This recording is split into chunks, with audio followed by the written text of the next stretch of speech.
You are tuned in to Kids In the Pit.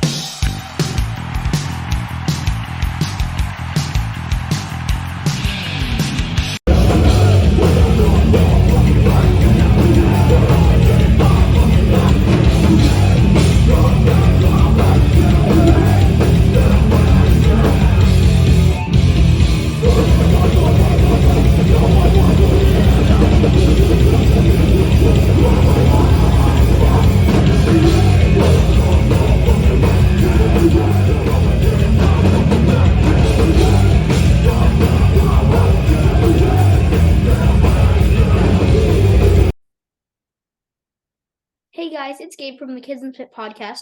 Today I'm chatting with Scott Vogel from the band Terror. Hey Scott, thanks for joining me. I saw you guys a few weeks ago at the Holiday Jam, and your set was so much fun. Your bass player even handed me the mic, so I got to sing along for Keepers of the Faith. Shout out to Chris for that.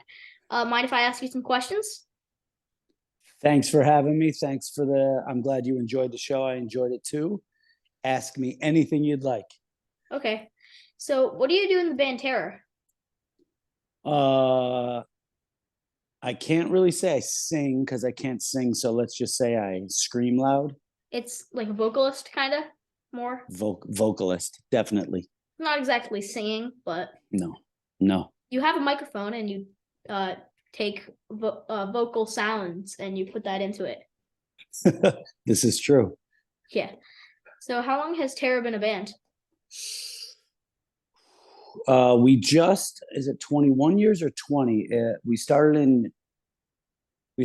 in 2002. I guess it's now 2023. So we're let's say 20 and a half years.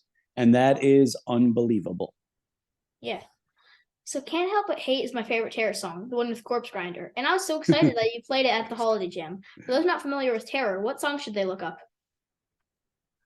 Oh, so if you don't know Terror at all, I got to pin down one song. I think I know what it is.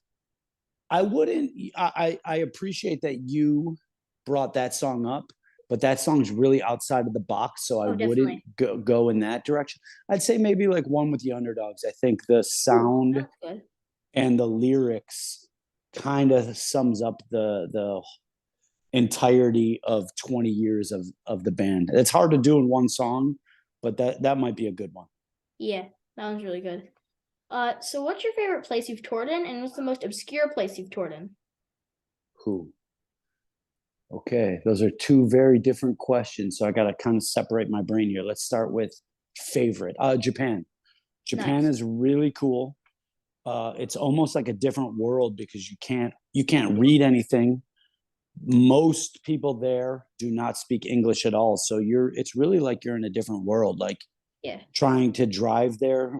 That's something like Martin, our guitarist, he rented a car and drove around Tokyo, which to me was like, really cool. You're insane. Even trying to like find a bathroom or take a train or something like that is really, for me, it's not easy. So it's kind of a different world. The people are so nice. The hardcore scene's really, really cool. And it's really clean and people are really respectful. And I'll go with Japan. Most obscure, huh? Now we've been very lucky to travel to a lot of places. Venezuela we've played in, which is in South America, that I don't think a lot of bands have gone to. Okay, a lot. I don't think many bands have gone there. I've never really heard of bands playing there. Costa Rica we've gone to. Ooh, yeah. All over Europe. Is there anywhere in Europe that a lot of bands have not gone to? No, I think Europe's kind of commonplace. Yeah. A there's lot. Russia, but only like part of Russia is in Europe. We've gone to Russia several times, maybe 4 times. I think a lot of bands go to Australia, but we've also done New Zealand a couple times, which is a little more obscure. Yeah, it is. Let's leave it at that. Those are the first ones that will come to mind. Maybe something so obscure that it left my brain and I'm forgetting it, but those are the ones I've got for you. Have you guys ever played like Indonesia or maybe like anywhere in Southeast Asia? or like Yes, out? Oh, a where? couple times. Indonesia, the Philippines, Okay, those are pretty uh, obscure. Singapore. We Wow. actually went to China, which was really, really wild and Yeah. really great. Yeah, we've been really lucky. Yeah, that sounds really cool. Um, so my first concert was Bad Religion when I was 9. Hmm. What was your first concert and how old were you? Whew. My first concerts were kind of like glam metal stuff, like Rat and Motley Crue Oh, and Poison and stuff like that. And I was 13 or 14, I think, something like oh, that. nice. So these were actually like really like I'm not sure what Bad Religion was like. I'm not sure if they played an arena, but these were like big arena concerts like you Wow. would see on MTV at the time. And then from there, it got more underground and kind of landed on still Hardcore? loving, yeah, but I still love some like more mainstream stuff. And I honestly would say there's not many concerts or mainstream groups that I'd actually want to go see just because it's so many people. I don't really like being around so many people. It's like a headache. But Yeah. I think once I found shows and like underground music, it was really became instantly more important to me. And also with the bigger bands, it's like $1,000 to get to the front row. And if it's not fun if you're all the way back in a seat. You might as well watch it on TV. I saw Coldplay in Belgium probably feels like 8 years ago, 9 years ago.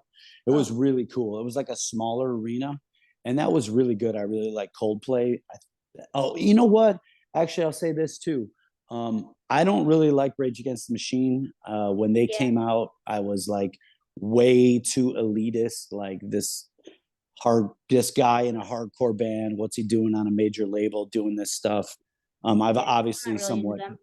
grown up since then, but I was never really a Rage Against the Machine fan. But they came to Buffalo here and played at the where the Buffalo Sabres played, so an arena. I mostly went to see Run the Jewels, the hip hop group, and they were amazing. But I did stay for maybe four Rage Against the Machine songs, and I was Oh, really impressed. I thought they were really good, especially Zach with his hurt leg, sitting down and playing, but he still had great energy. So oh, maybe arena shows aren't that bad. What do I know? yeah. But still, they're very expensive usually.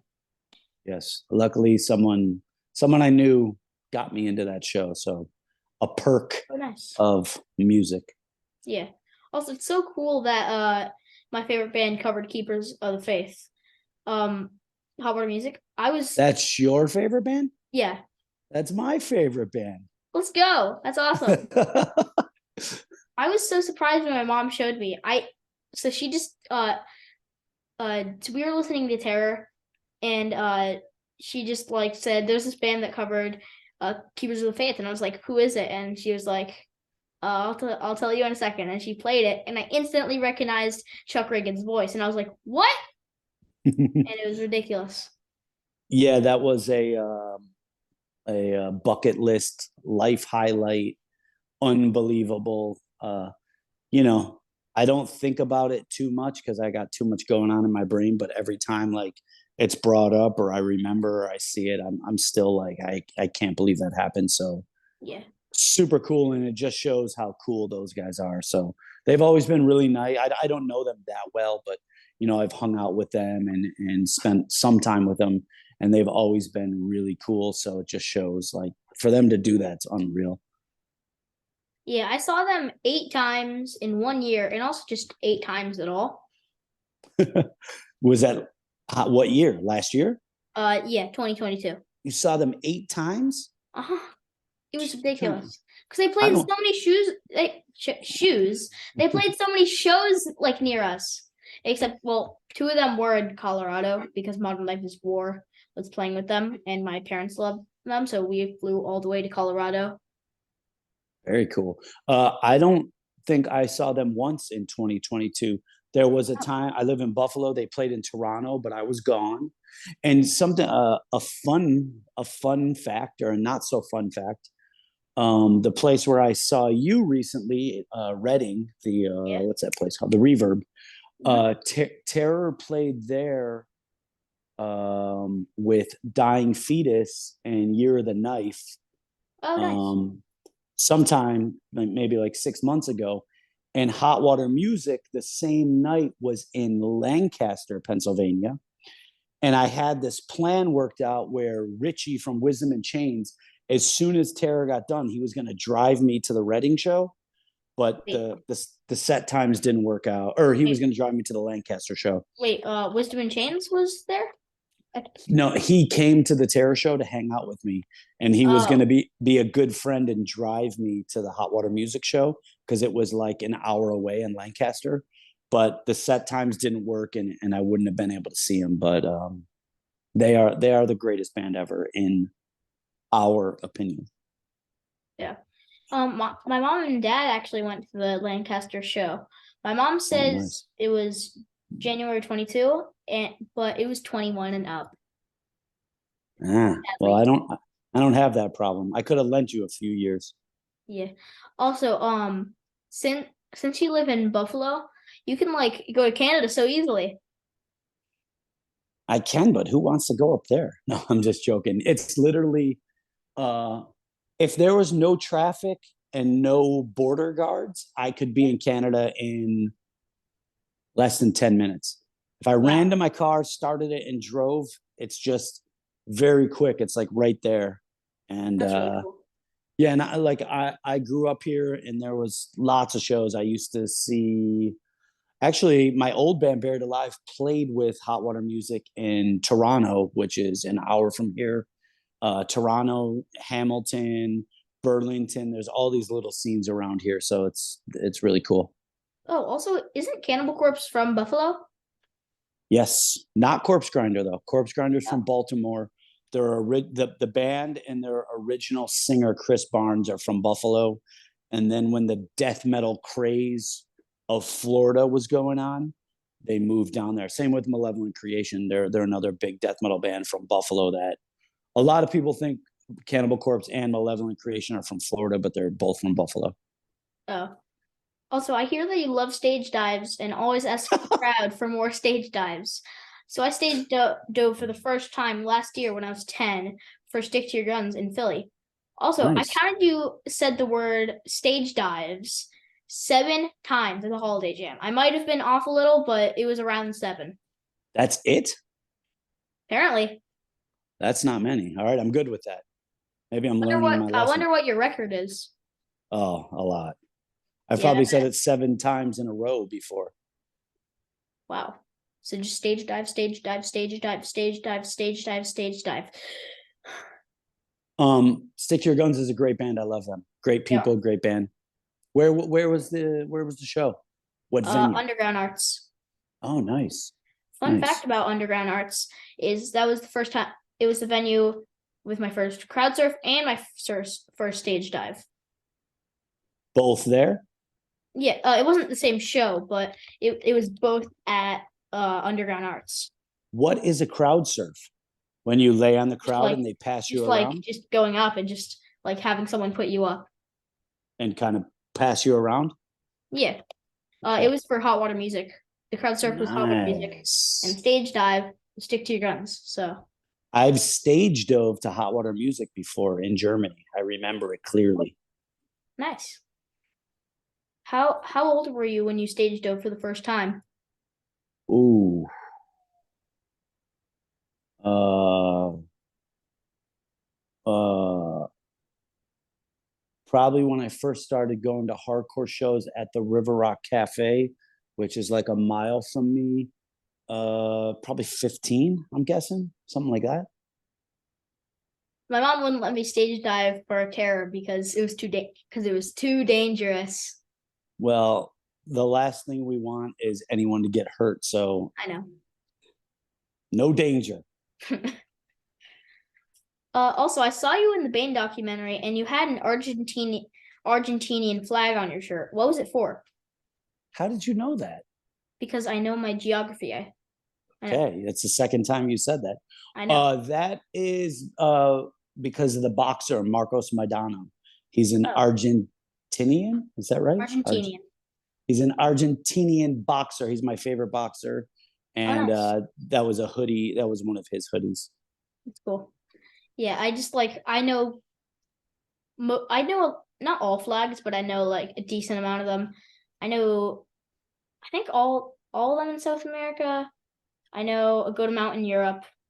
I know a good amount in North America, but Africa is where I struggle Whew, because yes. there's 53 or 54. I can't remember.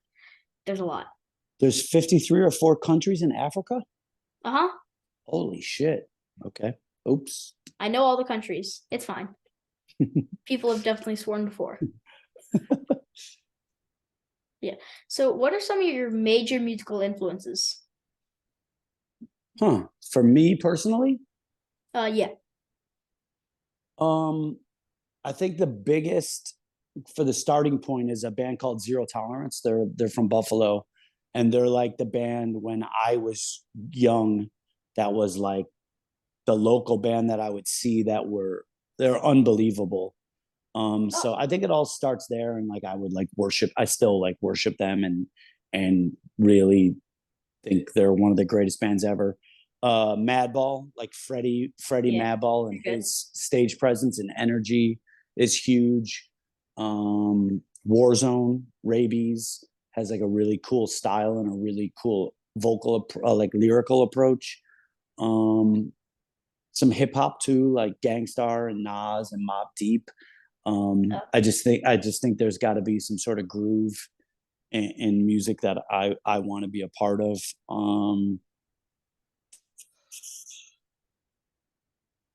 I mean, I like a lot of stuff too, like Lifetime and Split Lip, like the really early emo stuff, I guess you would call it. Yeah. And that's just having the making sure there's emotion and realness in it. Like uh I think like real pain when it's put into music makes great music. And I think a lot of that emo stuff has that. Sunday Day Real Estate, that's like a huge band for me. So You like kind of cursive? all over the board. I don't know. I think I would, but I never really got into that. But they're in the ballpark of stuff I really like, so I probably would. I really like him. Are they a Chicago band? Cursive? No, they're Omaha, Nebraska. Just Wow. very Okay. obscure. But Okay. Yeah. yeah. So would you rather fight one horse-sized duck or 100 duck-sized horses? Say that one more time. Okay, so Sorry would about you that. rather like fight one giant duck or 100 small horses, pretty much? How small are we talking? Like the size of a duck. Oh. And the duck is the size of a horse. I know it's a complicated question. uh, my initial answer was going to be the 100 mini horses because I could just step on them all, but that's disgusting. I'm Yeah. going one on one with the giant. See what Really? happens. What? So sometimes ducks are mean and they'll just bite you. But what if it's giant? It could decapitate you. I don't think you can win in this. 100 of anything versus one is a tough situation. I guess, but if the Even 100, if you get through the 20 surrounding you, you got 80 more coming. well, you could just try like getting like high ground or something. I think with my minuscule brain, I can only focus on one, not 100. So Yeah, that's fair. I would choose the 100 horse-sized ducks because like I don't I think I have a better chance with the 100, but I'm most likely going to die either way. well, it's getting grim in here. Yeah. Okay. On a lighter note, what was your favorite TV show growing up? I was always really into like I think the first one, I could be wrong, was like Unsolved Mysteries. And then they started doing like on HBO, they had a show called Autopsy, and I guess we're getting grim again. And then the Cold Case Files started, And those are things that I still watch all the time, like reality murder shows, I guess they're called. Yeah. So as soon as those first started coming out, like I can remember being really young and Unsolved Mysteries, I would watch, I think it was once a week at the time, I'd watch it all the time and be like glued to the TV. I like that. Let's go some other directions. Wonder Years, that was a great show. I watch that Um, sometimes. um, though, I love TV now. My life is like in the daytime, I cannot sit still. Like, even if I have nothing to do, I find things to do and I run a lot of errands and make sure I get stuff done and go to the post office and do the laundry and clean my apartment and make sure all day long I'm busy. But then once it's like this time, like I had to be home today by 4 to do this. Now I'm done for the day. Now for the rest of the day, all I'll do is just watch TV. But when I was young, I didn't like rarely thought about TV. All I wanted to do was be out and play sports or cause trouble and break things and make my ma get a heart attack. So yeah, TV wasn't a big thing when I was young. Yeah. Have you ever watched Gilmore Girls? Those are 3 older women. Is that right? Or I'm thinking to No. I think Gilmore. you're No. thinking of Golden Girls, and that's Yes, actually I 4. was. Yes. Okay. No, I don't know what Gilmore Girls is. Uh, it's just on Netflix, and it's from like the 80s, I think, 80s, 90s, or something. Huh. I think it's from the 90s. Out of my realm. Yeah, it's odd, but I like it. So, if you could have dinner with any 3 people, living or dead, who would you choose? Oh, that's weird.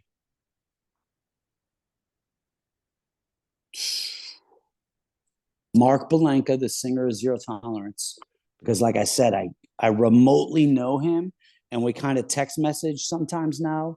But sometimes when I bring up his band, he'll stop talking to me. I've noticed if we talk about anything, sports, terror, other bands, life, real stuff, we can talk a lot. But when it goes to Zero Tolerance, I think he pulls back and doesn't want to talk about it. So if I had him in front of me, there's no running. Um, I'd like to have dinner. Are these 3 people together? Uh, well, I guess it's just dinner table with you and 3 other people. Okay. Nas, the rapper. That could be extremely interesting. You know what? I'm sorry, Nas. I'm sure you're very upset that you're getting excused from the table, but I'm going to take DJ Premier instead, who is a producer that's done a lot of work with Nas, but he's produced for everybody and was in Gangstar, so I could get more out of him, I think. So we got Balanca, Premier.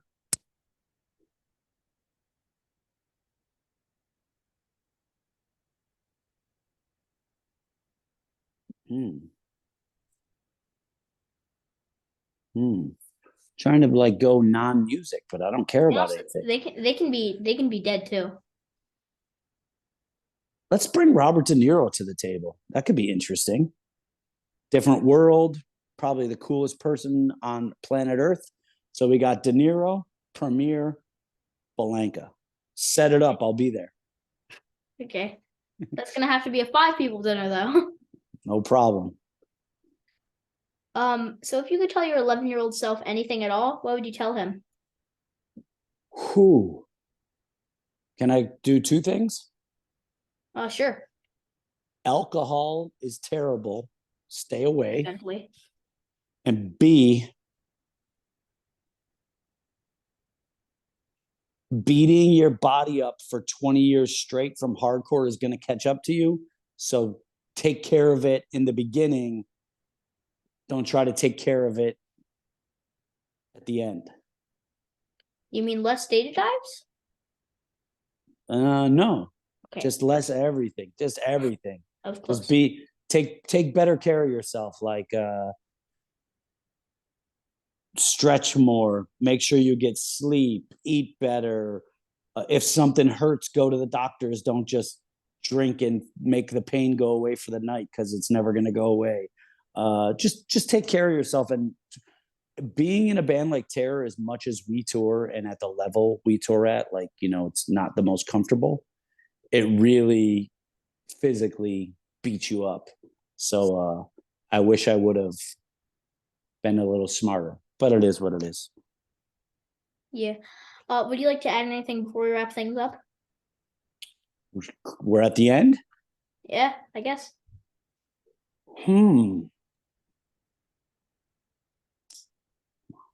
No, I got nothing.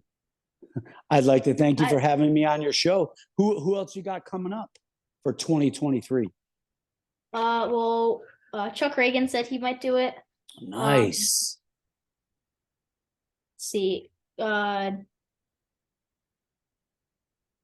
Jeff from Thursday said he's gonna be on it. Oh, cool. I do not know him, but that's cool. Yeah. I saw you interviewed Milo, correct? Yeah, that was Freddie from Madball. Yes, he might be on it. Yes, I did interview Milo. Yeah, that was that like this Zoom? Yeah. No, it was in person. Some of them we do in person. Because if we're like in the same area, we do. Nice. Okay. Well, he's well, I'll leave you with this. I got one last thing to tell you. So when Terror was recording the new record, Todd Jones, our ex-guitarist and the guitarist of Nails, he was producing the record, and me and him were talking about guest vocal spots. And Todd actually came up with the idea of Corpse Grinder, and he agreed to do that. Something I have told this story a few times, but something that a lot of people don't know is the thought we had before Corpse Grinder, which would have been completely different. Now, not the same song. I don't know what song it would have been, but we wanted to get Milo instead of Corpse Grinder. That was our idea. That could have been really cool. Well, I know the drummer for the Descendants a little bit, Bill Stevenson, and I reached out to him, and he said he was going to mention it to him, and I never heard back. But maybe next record I'll try again, because it's like a totally different idea, but that could be amazing. We kind of know Milo, so. Well, if you let him know, tell him I'm looking for his voice. Okay, you tell Corpse Grinder to be on this podcast. You ask Corpse Grinder to be on this podcast, and we'll ask Milo to sing on your next album. All right, sounds perfect. Well, thanks to Scott for joining me today, and thanks to all of you for watching or listening. Please subscribe to my YouTube or follow me on Spotify and other streaming platforms. Until next week, bye. Thank you.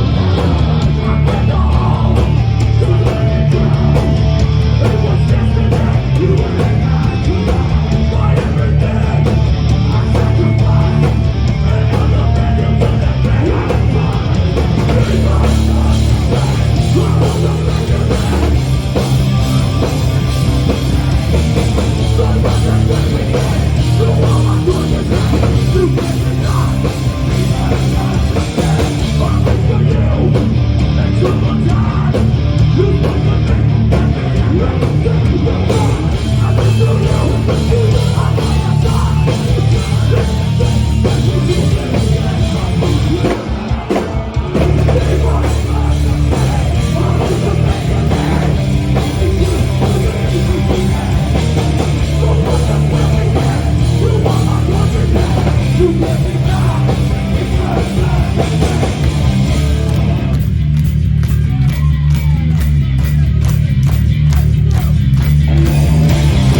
Bye.